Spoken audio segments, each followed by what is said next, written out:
오늘부터 며칠은 이제 시편을 봅니다. 시편 101편.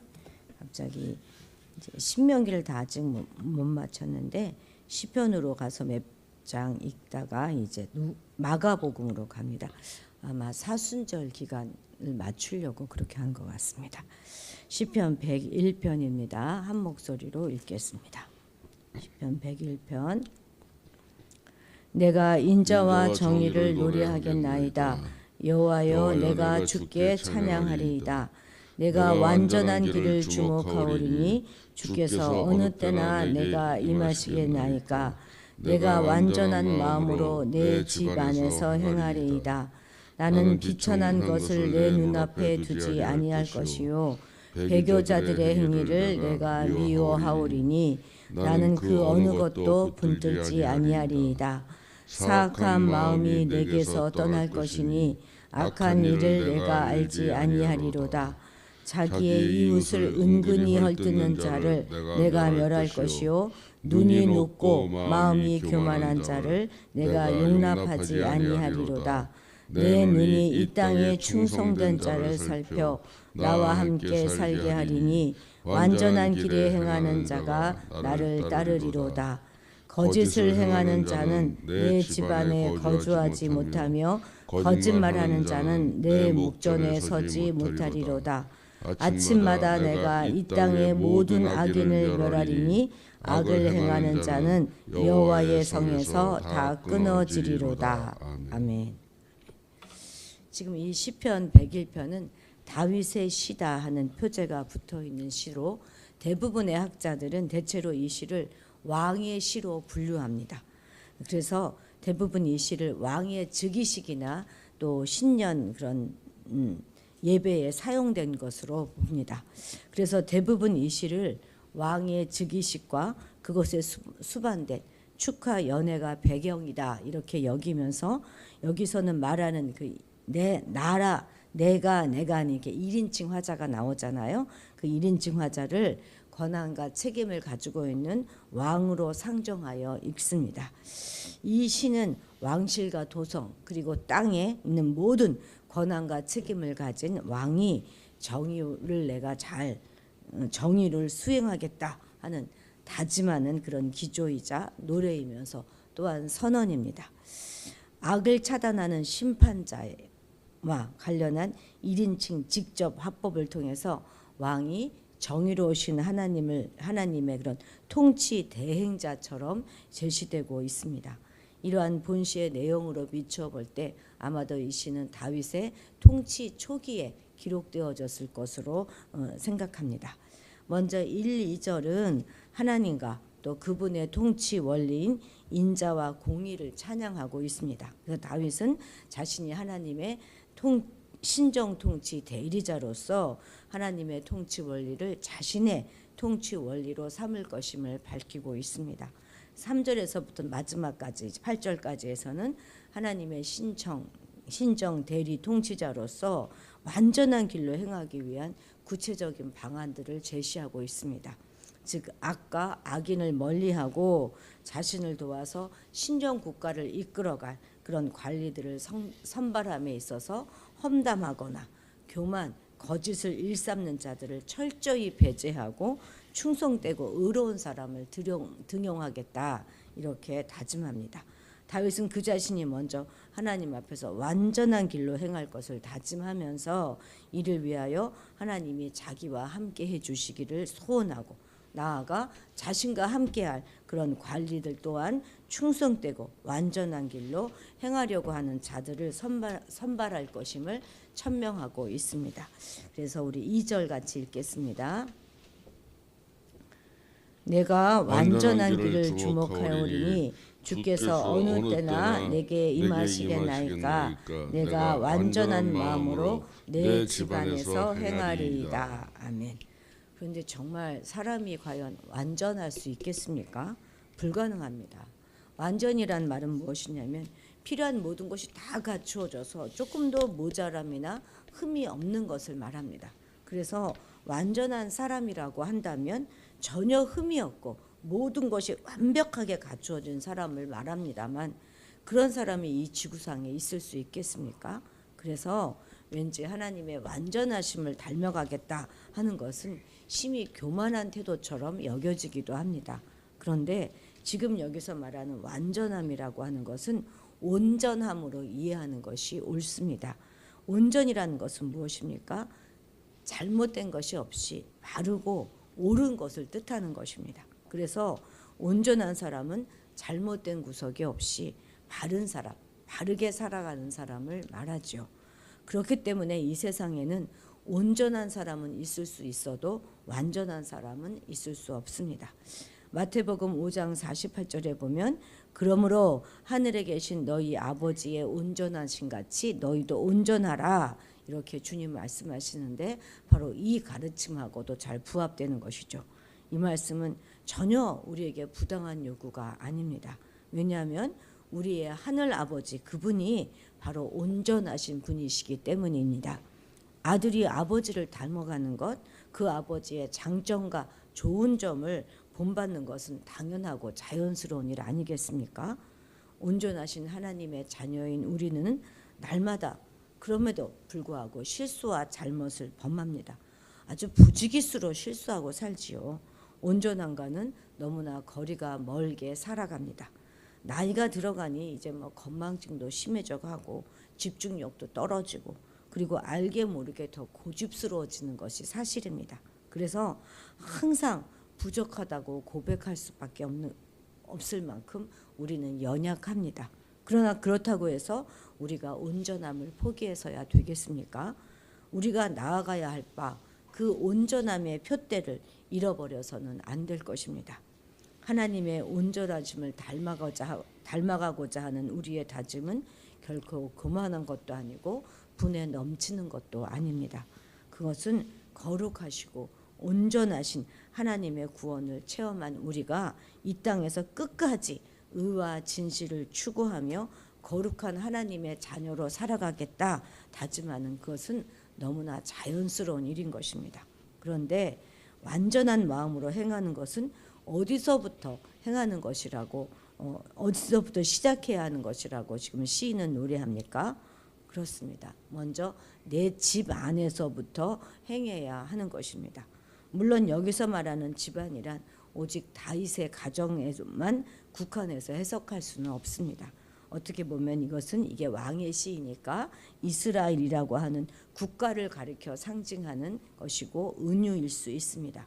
그러나 누가 뭐라고 해도 1차적인 의미는 말 그대로 가정에 있다 이렇게 말할 수 있습니다. 우리 역시 참된 지도자, 리더가 되기 원한다면 내 자신의 경건, 내 자신의 정직, 또 성실, 인자, 공의 이런 것에도 힘써야 하겠지만 온 가족의 경건이라든지 정직, 성실, 인자에도 힘써야 하는 것입니다.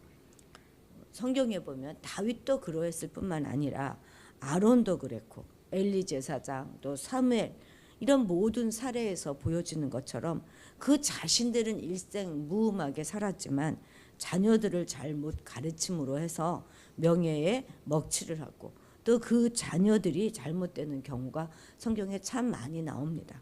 근데 이건 성경에뿐만 아니고요. 오늘날도 보면 정치 지도자들이나 이런 위대한 사람들 그 자신들은 대의를 따라서 잘 살았을지 모르겠지만 그 자녀들은 아버지의 부재로 아버지가 다 바깥 일을 많이 하다 보니까 아버지의 부재로 이제 심하게 방황하게 되는 것들을 얼마나 우리가 자주 봅니까? 그래서 초대교회의 경우에는요. 처음부터 집안을 잘 다스리는 그것을 그리스도인 지도자들의 중요한 덕목으로 삼았었습니다. 우리도 이제 우리의 집안을 좀 새로운 마음으로 돌아봐야 할 것입니다. 우리의 가정은 구원받을 만합니까? 온 가족이 지금 주님 앞에 헌신되어 살아가고 있습니까? 우리 자녀들은 우리 뒤를 이어서 신실한 신앙을 잘 유지하며 살아가고 있습니까?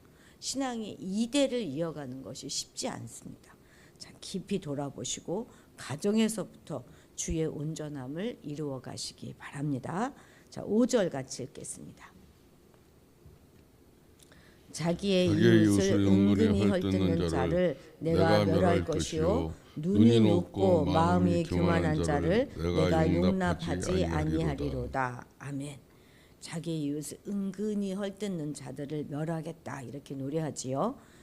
이웃을 은근히 헐뜯는다. 이게 무엇입니까? 바로 중상모략하는 것을 말합니다.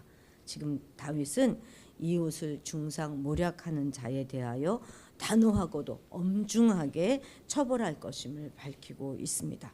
다윗이 이처럼 이웃을 중상모략하는 자에 대해서 단호하고도 엄중하게 처벌하기를 밝히는 것은 그것이 정상적인 관계, 바른 관계를 파괴하는 악으로서 사단이 하는 일이기 때문입니다.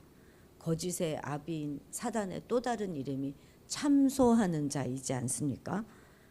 참소라고 하는 것, 이것이 바로 중상모략하는 것을 말하는 것입니다. 중상모략은 정말로 이것이 사단의 일입니다.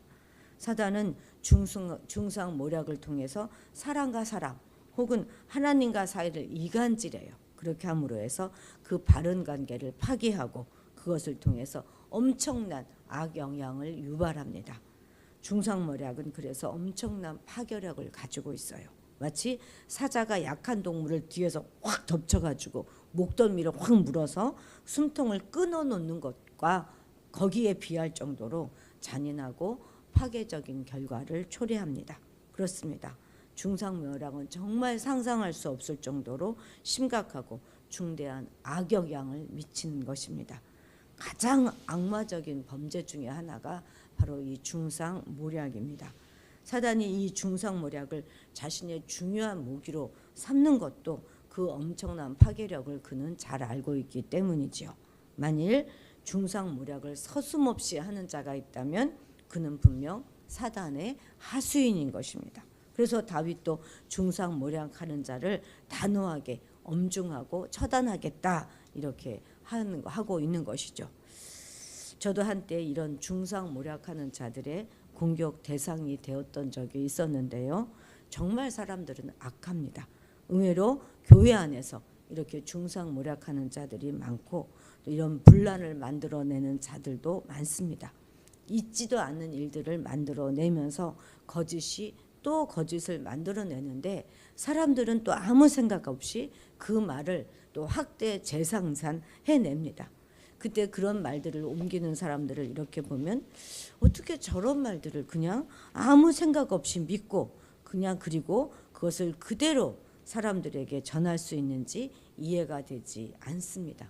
오늘날 우리 사회에도 거짓 그런 뉴스들이 얼마나 많이 이렇게 퍼져나갑니까?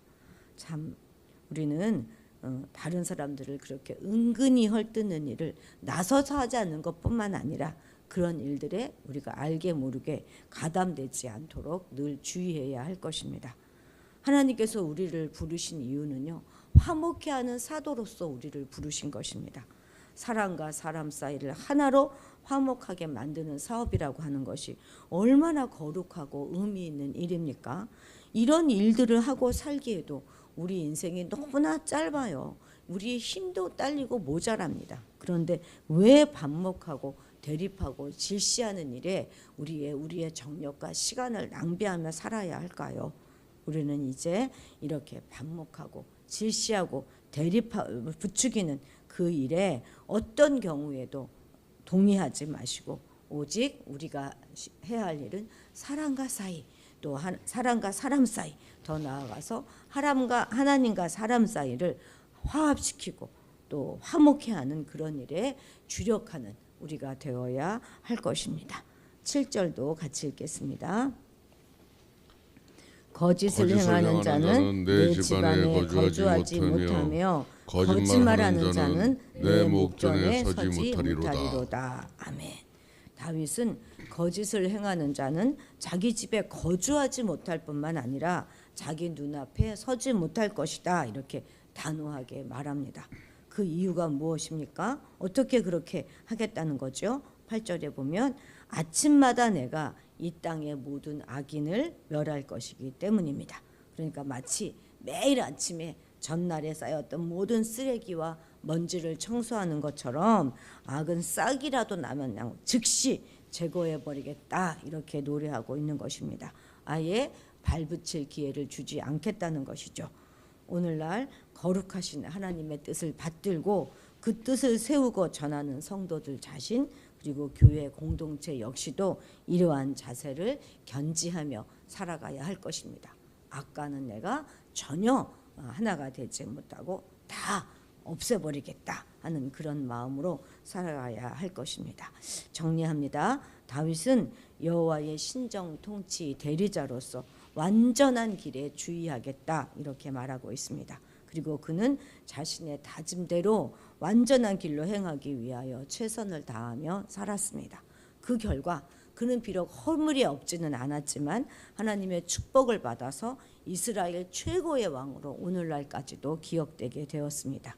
우리 역시 다윗처럼 우리는 다윗처럼 하나님의 신정 통치 대리자는 아닙니다. 그러나 다윗과 마찬가지로 완전한 길에 우리는 주의해야 그 길로 주의해야 합니다.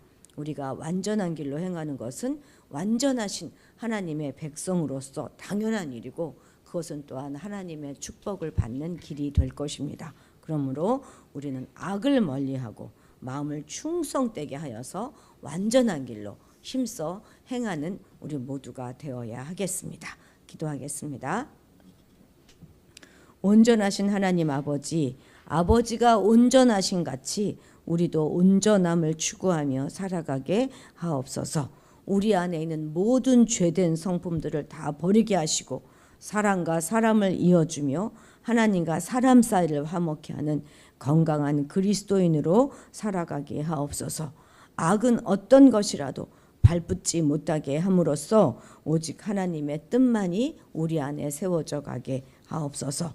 악을 멀리하고 마음을 충성되게 하여 완전한 길로 가기를 힘쓰는 우리 모두가 되도록 오늘도 지켜주옵소서. 감사드리며 예수님의 이름으로 기도드렸습니다. 아멘. 아멘. 오늘은 우리나라를 위해서 기도하는 날이죠. 정말 선거가 얼마 남지 않았습니다. 바른 지도자들이 세워지기 위해서 늘 기도해 주시기 바랍니다. 오늘은 특별히 이제 어르신들의 건강을 위해서 기도해 주시기 바랍니다. 어제 오셨던 분이 저 지금 얼른 이 성함은 기억나지 않는데요. 그분을 위해서도 기도해 주시면 감사하겠습니다. 허리 수술한 지 열흘 만에 넘어지셔서 신경을 좀 다치신 것 같아요. 그래서 40년 넘게 늘 신앙생활을 하셨고 새벽 기도를 하셨던 분인데 지금 이제 몸이 많이 그렇게 불편하셔서 잘 신앙생활 못 하시고 계시는 것 같아요. 우리가 25일 날 성탄 예배 안 드렸잖아요. 24일이 주일이라 그날 오셨대요. 그래서 어제 성탄절 헌금을 하셨다고 하더라고요. 그분이 빨리 완쾌되기를 위해서 더 기도해 주시기 바랍니다. 제가 내일부터는 이름 이제 기억해서 적어 놓도록 하겠습니다. 우리 다 같이 주님의 이름을 크게 부르고 기도의 자리로 나아가도록 하겠습니다. 주여!